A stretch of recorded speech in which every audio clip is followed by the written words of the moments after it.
2 weeks akong nawala. 2 weeks akong nasa ibang bansa and pagbalik ko dito, manonood sana ako ng Prime and ayan na yun, chinorge ko na tong iPad. Tinatry kong click tong power button. Ganyan lang siya, walang nangyayari. Tapos itong spacebar, ayan lang siya. Para siyang ewan ko, basta ito yung pinaka black screen. Walang nangyayari. So, subukan natin siyang i-fix ngayon. Try natin kung talagang ma-fix siya. Ayan na. Sasalpa ko. Tapos, pagka na, ayan, may tumunog naman. So, ibig sabihin nag-charge siya. Pag pinindit ko yung power, is, ayan, naka-black screen. Ganyan. May konting liwanag lang na nag-ano. Pero, ayan, mawala din. Pag spacebar, ganun din. Konting light. Makikita niyo naman yung difference ng, ayan. Tapos, pag pinatay ko, ayan, black na black. So, try natin. Volume,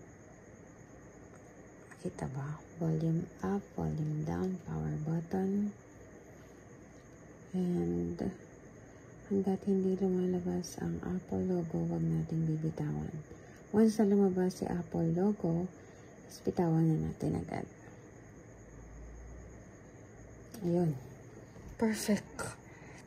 Natutuwa naman ako dito. Just go. Nice.